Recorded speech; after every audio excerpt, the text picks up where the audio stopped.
I've done videos related on Patreon in the past and have ranted on the stupid reasons why people use Patreon.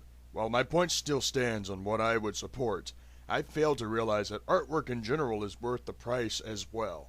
Artwork involving many hours put into comic books as well as quality art drawings of certain individuals. Animation to me is the most important artwork of all because of the incredible amount of time it takes to get a cartoon finished.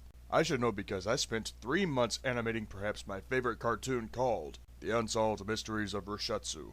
It's debated whether that was my greatest cartoon or Deputy Jack. But those are the examples of what harder working animators are trying to improve on as well as provide a service. Instead of ranting on Patreon users, I'm actually going to defend certain users that have a Patreon. Now remember, this video is completely subjective, and if you disagree with the views I'm about to make, go ahead and criticize me. For the longest time, I've been a fan of Kevin Lordy's style of animation. From the time he was 12 years old, he animated many cartoons in the style of Danny Antonucci, creator of Ed, Edd n Eddy. On December 27, 2011, Kevin Lordy uploaded some parody fan art of Ed, Edd n Eddy called Bro Show. In order to truly understand why Kevin Lordy has a Patreon, it's best to watch the cartoons from start to finish. Honestly, I do believe that the Bro Show deserves to be made as a tribute to Danny Antonucci. Here is his description. Apparently Kevin Lordy has been animating since he was 12 years old, and believe me, if you commit to animation from an early age, continuously improve on your animation skills, take criticism, and continue, chances are your animation skills will be amazing. One goal is close to being met, but it could take a long time before he can reach his goal of $2,000 per month to animate full-time. I can see why Lordy would ask for this. Aside from labor, there are materials needed, voices, and of course new editing software to help the cartoons flow a lot better. The rewards are pretty interesting because getting early access to storyboards could give the donors leverage to critique. Remember, your audience is the most important critics of the animation community because they want entertainment. So remember to listen to your audiences if there's something that has room for improvement. The top reward is amazing because you get credited as a producer to a cartoon and you get to see more behind the scenes stuff to help more animations off the ground. So if you think Kevin Lordy should be paid to animate, send him something if you want. Next is Theory Animation, creators of Ray and Clovis, an action-packed comedy series. It's a combination of education and entertainment, but I can see how much impact this cartoon can make if the goals are to be met someday. The description on this one can't make it any clearer on how hard animation really is. Now the rewards may seem ridiculous, but let's actually go in depth here to understand the meaning of it all.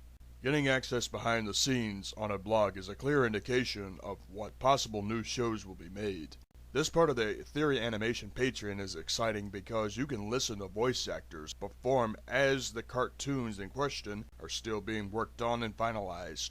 Now the big reward is a rarity for future animators. How would you out of the 10 lucky users that would love to actually be an apprentice to become a professional animator? Remember, cartoons will never die regardless of the times. Even though animators including Chuck Jones are dead, the cartoons are a legacy for the ages. Animation is a huge commitment that should not be taken lightly. Granted that my animations were not the greatest, I will admit that if you put your heart and soul into the storyboard and the drafts, you too can have fun with it. The final user in question is arguably the best artist I've ever seen. It's a person by the name of Empty Broug.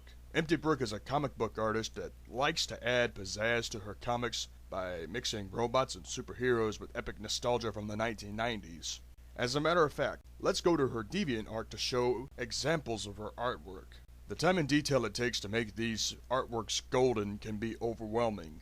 For personal experience, I spent days and sometimes weeks trying to master techniques, whether it was drawing one individual in detail or drawing multiple individuals in comic books. For example, the Cool's Brothers, a comic book that I made back in 2007. Let's go back to Empty Broug's Patreon page to read the description. Be careful not to take it out of context.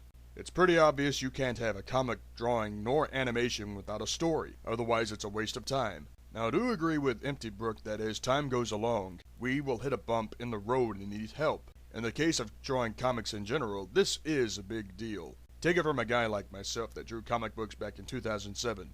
You get mentally and financially challenged at some point. Even though I've retired from drawing comic books, it's a test of how committed you are. Empty Broug's reasons for having a Patreon is very justified. Remember folks, this is not meant to be a full-time job for Empty Brook, but rather somewhat of a personal part-time job with full-time excitement, if that makes sense. Empty Brook's rewards are amazing to see. One example, getting access to finished comic pages before they are made public. Who wouldn't support that? But the last two rewards are off the wall incredible. Seriously, desktop wallpapers and copies of every comic prior to the volumes? How could you not respect someone like Empty Brook for rewards like that? In the words of Harry Carey, holy cow! Empty Brook, I wish you the best with your comics, and hopefully you'll get the support you deserve on Patreon. Anyway, this is Broug Productions with a video defending certain Patreon users. Thank you and good day.